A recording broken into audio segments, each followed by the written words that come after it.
And welcome to RVTravelTV.com. I'm your host today, Jeff, and today we have a special guest.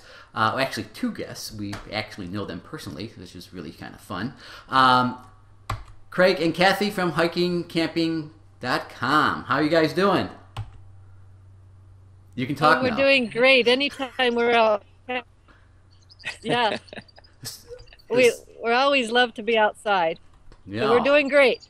Good, good, good. So now, where are you guys now? We are in a little campground on Skaha Lake at the southern end, sort of the southern reaches of British Columbia. Wow. It's now, warmer here than in the Rockies right now. And how many days you been there? Oh, about 10 days or so. Yeah, moving up and down the Okanagan lake system, and we've been mountain biking some and hiking. And writing. And writing. That's right, because you guys write tour books, don't you? We do. Right, hiking and camping guidebooks. Right, so we have to do some work, definitely, to keep the lifestyle going. So now, how did you get into the writing the tour books and incorporating your lifestyle with what you love to do? Well, it was really accidental. It was nothing that we did intentionally. We immigrated to Canada from the U.S. because we made a few trips to the Canadian Rockies and fell in love with these mountains and thought, my gosh, if we could live near this mountain range, that would be heaven. So we were surprised to find that immigrating was relatively easy given at that time, given my profession, and we jumped at the opportunity. So we moved to Calgary. And we're spent every possible moment in the Canadian Rockies. Well, like from May through mid-October, every weekend we'd be out hiking. Mm-hmm. And in the large corporation I was working at, I quickly became known as the hiker, and people started asking us for hiking advice, which was startling because these were people who had lived there in Calgary for many, many years, right next to the Rockies, and they were turning to someone who was basically a newbie and asking for advice, which gave us the idea that maybe we had something to offer. So we started making lists and taking notes when we'd go out hiking, and eventually we first started with a 50-page book done at the quick copy printer, and then that same book is now 540 pages, and it's been like 18 years. We never expected really to sell many copies, but it was something we just felt compelled to do, like we didn't really have a choice. And we didn't give it a normal title. We were out hiking one day thinking about, well, what are we going to title this little pamphlet? And we decided to call it Don't Waste Your Time in the Canadian Rockies, the Opinionated Hiking Guide, because really initially we weren't even offering directions. We were offering opinions on which trails offered the best scenery in return for the effort expended. And we figured, okay, you can pick up a regular hiking guide to get the directions to the trail. We'll just tell you which trails to hike. Ah, so you guys took a little twist on it, saying, hey, your time is valuable. Let's make sure that you maximize it by taking this trip because you'll see all these things and this is the best way to handle it.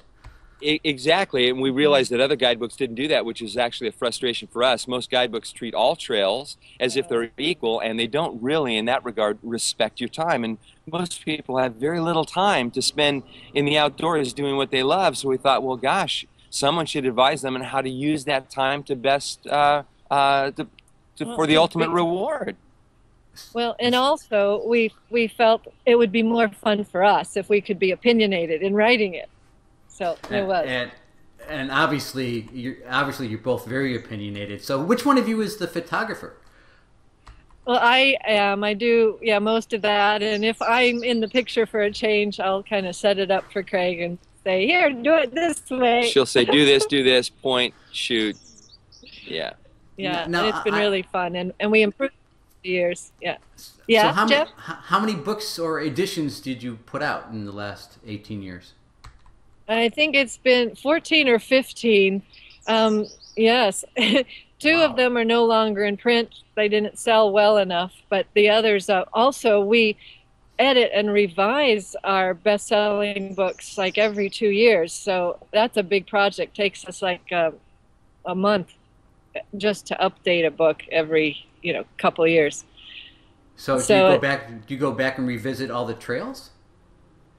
A lot of them we do. Not all of them, but any ones that we think we should probably take another look at, that we want new photography on, or we think there might have been a change, or we just wanted to get another perspective on. Yeah, in a different season, say, and then we'll do it again. But it'll take, like in the Canadian Rockies, it would take us 5 summers to do them all over again. So we're continually, doing that, and then that keeps our interest because there's so many. We don't see everyone each year. Right. So you kind of rotate them. I'm sorry. Yeah, that's right. And it's hard we can't get to all the camping sites in our book, Camp Free in BC, because that we traveled like several thousand miles on back roads in British Columbia. So that's a big job. And yeah. So we just see, a dozen every year. So, and some of our readers will write us if there's been changes to like the logging roads for the access. But it's all 2-wheel drive, so anyone can get there. Right. So now you backpack in there and you camp out and you do the whole thing. So you kind of make it hard, not hardcore, but it's really backpacking into the wilderness, right? A lot of them. Yeah, like in our big book, Don't Waste Your Time in the Canadian Rockies, there are a lot of day hikes in there as well. Some of them are certainly backpack trips, multi-day trips, but a lot of them are day hikes as well. Mm-hmm. But when we're day hiking too, it's hardcore especially because we have so much to cover. I mean, we'll go 6 to 8 days in a row and we'll be out there 5 to 10 hours a day hiking. So then we need to sleep like 9 hours to recover and eat well so we can go at it again. So now, you must, in your books, you must have recommendations about what to take and what equipment you must have and things like that as well. Sure. And we continually revise that through the years based on the evolution of gear and our increased experience. Mm-hmm. But we want to make it easy too for people who are just starting so that they know what they should pack. Don't wear a cotton t-shirt, wear synthetics that dry so you don't risk hypothermia as much, and some basics like that. And people have enjoyed that section of the book. And a big section about first aid, I hope. Well, there is a section, but yeah, bring yeah, for sure. Good reminder. So, how many days a year do you actually are you outdoors? Well, the last 5 years, it's increased up to 4 or 5 months we've been out. Yeah, probably 5 months. But the first, like 12 years, it was only maybe 2 months a year. Oh, that's like solid, plus weekends. We are out a lot before. Yeah. Once we abandoned our previous careers and did the guidebooks full time, that gave us a lot more time to be in the outdoors and to do both what we love and build our business. So now we're shooting for 7 or 8 months solid outdoors, camping and hiking. And I notice you both are very close together, which is a good thing. Shows that hiking and camping is a good thing for a relationship. That's a good question, Jeff. Well, it's a that's a big question, actually. It sure. Certainly yes, it's good right off. We think it's very important from the beginning that people find a passion they enjoy together. And, too often we'll meet people, and usually it's the guy who likes to go hiking or fishing and the woman won't. And we think it's unfortunate because then they don't have as much time together.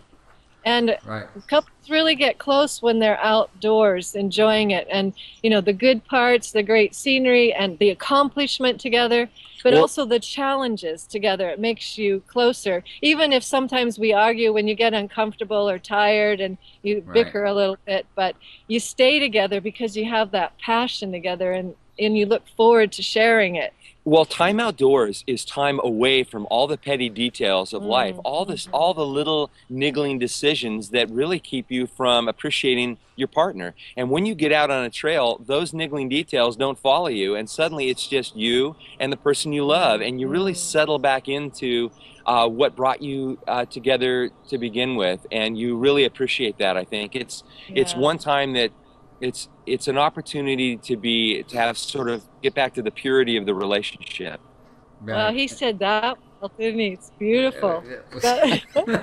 Oh, let's write that down. Well, I can tell you one thing that I've learned from traveling with my wife is that if you have a little, minor skirmish, not even a skirmish, but just kind of like a little nit, right? It's better to kind of just get it over with because you don't want to wreck your whole day just focusing on what took place. So you just kind of go on and go with the rest of the day because you just got to get it over with because you're going to be with each other 24 hours a day, in a small... That's a good reminder. And that's a good point. That's why it'll help if we had a disagreement. And sometimes it's even over writing our book. The way we want to do it, we should say this or not that. And, we get so serious about it. Okay, let's go for a walk. That'll exactly. So getting back to the book, who you both do the writing and you both kind of edit it, or how does that work? Well, we start together on the trail, of course, thinking about what we want to say. Some thoughts will just come up. And that's for the opinion part. And then I'll take the notes. Well, together we decide all the specific facts. She's one of the last human beings on this planet who's an expert at shorthand.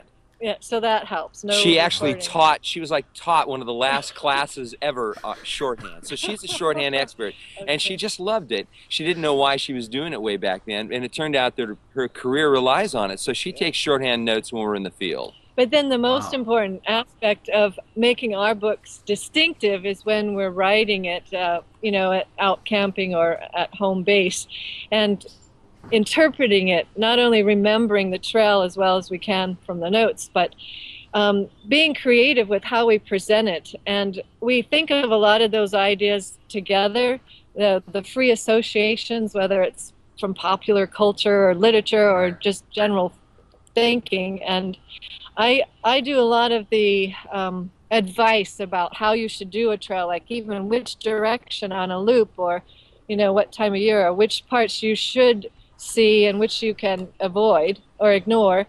And then Craig is so great at the creative writing of the introduction to the hike and getting people really involved with it and imagining it well, and just developing that love for the outdoors. Wow! So it's and then you have to find the photograph that matches that feeling to put in with it, correct? So that's sometimes that's hard because especially with digital now, the last 5 years, I have so many to choose from, and it's tiring finding which of the best 5 can we use. If we only have spot for 2. The goal really with the writing and photography is to illuminate the experience that someone is contemplating having, so they can make a better choice, a better informed choice about how to spend their precious time outdoors.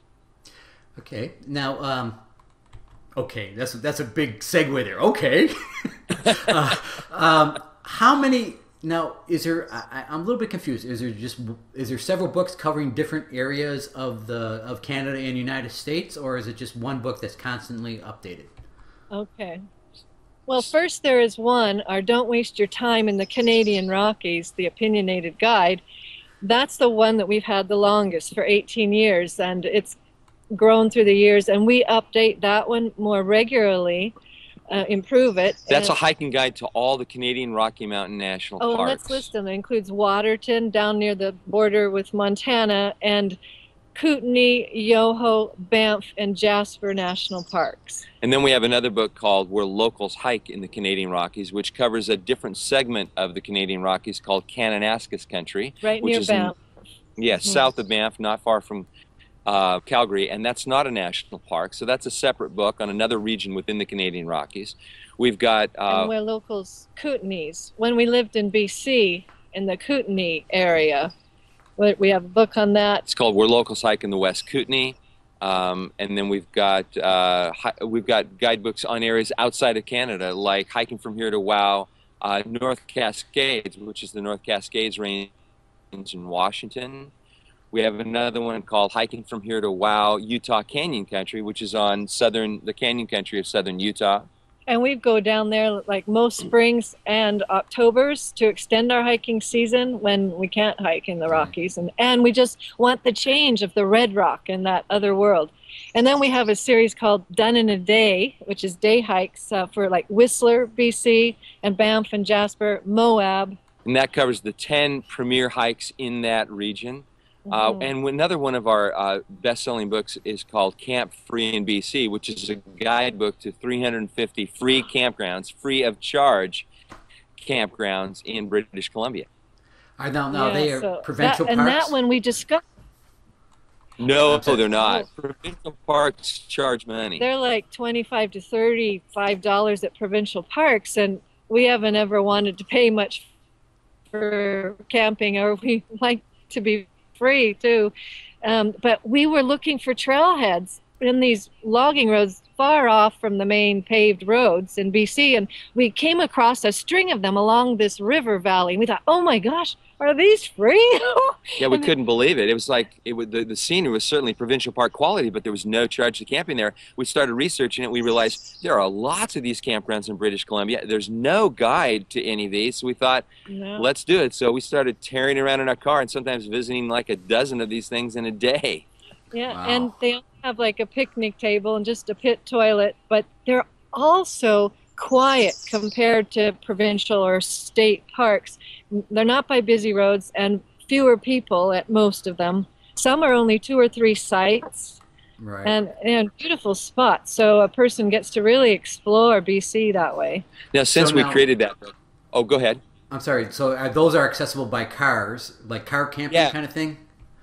They're all accessible by 2-wheel drive. And even trailers or big RVs can go into a lot of them. We put in the book if like a 5th wheel trailer, 20 to 30 feet, can not only access the camp, but turn around within the campground if it's big enough. Yeah. Wow. So now, how do people purchase your books? I mean, do they get them are they at bookstores? Are they online? Are they Amazon? All of the above. You can buy them at all major bookstore chains in Canada, Indigo chapters. And we're getting them distributed at like Barnes and Nobles in the States and some REI stores up in the Northwest anyway. Or in Canada, the REI equivalent is called Mountain Equipment Co-op, and all bookstores, most outdoor stores. And our website at hikingcamping.com, if that's easier for some people, they just order it with secure payment there, and then we ship it to them. Or Amazon.com. Yeah. Wow, you got everything covered, don't you? Well, we wish. So now I gotta. Is the business aspect? Does it take away from the fun aspect of doing the book? Is it is that as fun, or is it kind of That's not fun. Well, that's a good question. The hiking, actually, a lot of people said, oh, you're doing what you love and turning it into a business, you're not going to like it anymore. Actually, the more we hiked, the more we loved it. So it's never interfered with the hiking part of it. In fact, actually, knowing that you're going to write about a hike makes you pay even more attention and appreciate it even more deeply, we think. Because sometimes we think about how will other people enjoy this? Oh, isn't this great? We have to tell others about this. But I think, Jeff, when you were asking about the business aspect, you mean like taking the orders, making sure we get paid for the orders from small bookshops. Sometimes it's a pain. And then just, all the bookkeeping, through the year. Well, sometimes I leave it till the end of the year. And then the marketing, that's hard. And I'll spend like a month usually at the beginning of the season calling retailers, getting the book stocked, and we deliver in our area. And we still do that a lot. And we'd rather reduce that, but we can't. Yeah, and because we don't enjoy it, we actually don't do a lot of it. We've actually relied on the books selling themselves to a great degree. Most publishers put a lot of effort into marketing, and we actually don't. We'd rather be hiking. It could just take too much time. And what's the other thing? Oh, and until just last November, we were doing half of the packing of the books ourselves. But now we've got a warehouse that's separate from our house and someone that helps us. Yeah. I mean, basically, we'd rather put the time into getting new information. We'd rather put time in hiking, but we'd rather put the time up front into making a really unique book, something that has a different title, a different design. The whole content of the book is uniquely helpful. We'd rather put the effort in there at the front rather than do the marketing later and then just assume the book is going to sell itself because it is unique. Right, that's the way to look at it, because you want to take your love and pour it into the book, and let the the products stand for itself. But then there is that other side that takes away from it. I can understand that. Yeah, that part's not fun. That's just business. Well, then we think of new books. Like last winter, we were in Arizona a lot hiking. So that's the book we're working on now and writing, and want to get that out for next winter. So how long does it take to actually come up from genesis, from a book that's just starting to completion? Well, it took Kathy's 5 often months, right? 5. Oh, yeah. Well, Kathy's often said that it takes us. We spend twice as much time at the computer as we do on the trail, and I think that's accurate. Oh, at least. At least, and sometimes 3 times. Well, for our 540-page Rockies book, once we made it that large, it took like 5 months of writing and then another month of editing, going back and forth with the production person. And smaller books might take 4 months, but that's solid too. That's like 6 days a week, 10 hours a day. That's writing time. That's time at the computer. That doesn't include all the time on the trail, which Right. is massive, right? So it's a hard question to answer if you put it all together, the hiking time as well as the writing time. Yeah, but you guys did a great job in doing the small hikes, day hikes, for people that aren't hardcore.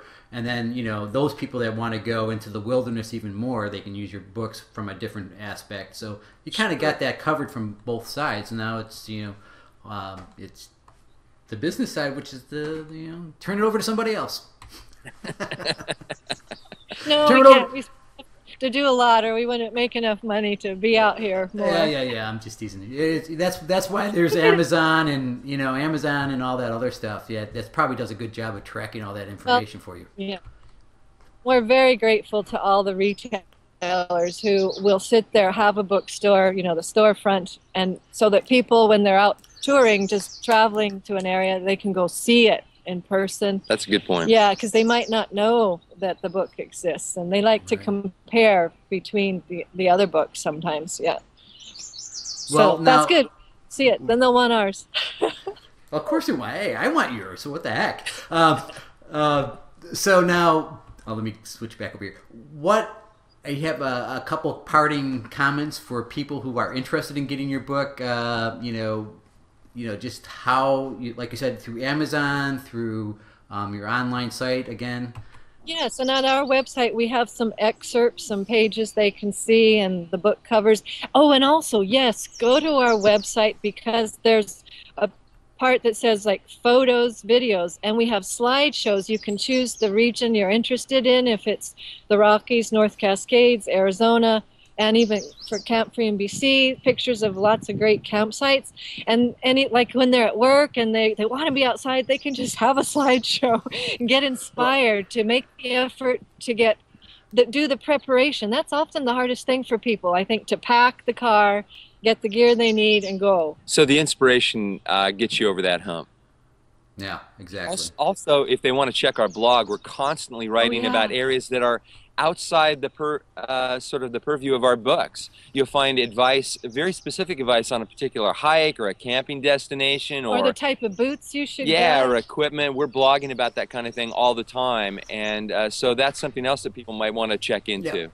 Yeah, and I actually looked at that, and it looks like you actually back reference in the book what you're talking about in the blog, which is nice. So if they had the book, they can back reference to what you're talking about and actually see what's happening, which is a nice touch. Exactly. Yeah, we want to help people, make it easier for them. Yeah, it's great to have more of us keeners out here. It's healthy for the whole population if people are out in nature more. That's really the goal. I mean, we feel like hiking and camping makes people better people. So the more people that buy the books, I think we feel like it's a contribution. We'd rather have more hikers and campers. It's a good thing for all of us. Oh yeah, most definitely. So now, do you consider yourself Americans or Canucks? Oh. No, we're world citizens. Right? We're nature people. You're nature boys and girls. Nature boy and girl. I got it. I'm just teasing you because I actually, we had the pleasure of meeting you guys prior to this interview, and we had fun. So yeah, you guys are great, and you do an excellent job. I'm gonna after the end of this interview, I'll put up your website as a special page, and you'll see it and stuff. So, Great, and hopefully, I can tell you your personality comes through on the books. Your website is perfect. It reflects what you guys do and what you're about, so that's really nice. And I'm sure that the books will also reflect how you approach the trails and the hikes, and it'll be very informative. Well, thanks, Jeff. Hey, we want to thank you. You've made a real effort here, taken a lot of time, and we appreciate it very much. And it's been a real pleasure talking with you about this. And we look forward to following your journeys this summer yes, to Alaska. Exactly. Yeah, the Alaska trip is going to be the big trip coming up for us, and we'll be chronicalizing that a little bit. But this is about you guys. So again, hikingandcamping.com with Craig and Kathy, or Kathy and Craig. I think it's Kathy and Craig on the website, and I put Craig and Kathy on the. You can tell you that it's a difference between the boys' perspective and a girl's perspective. But anyways, thank you so much for doing the interview, and we'll see you guys on the highway. So hold on, let me just kind of close this out a little bit. All right, thank you. And thank you for watching RVTravelTV.com. We'll look forward to seeing you guys on the highway. Take care. And for those of you who haven't seen their website, it's hikingcamping.com. You can see it here. There's the different links they have. Here's the books that they currently have. Here's one of the inspiration heading out outdoors. Everything's online here. And also, this is the blog that they talked about regarding the different travels that they update, and they reference back to the different pages that they have in the book. So that's really, really nice. Again, hikingandcamping.com is the name of the site, and it was a pleasure working with them on this interview.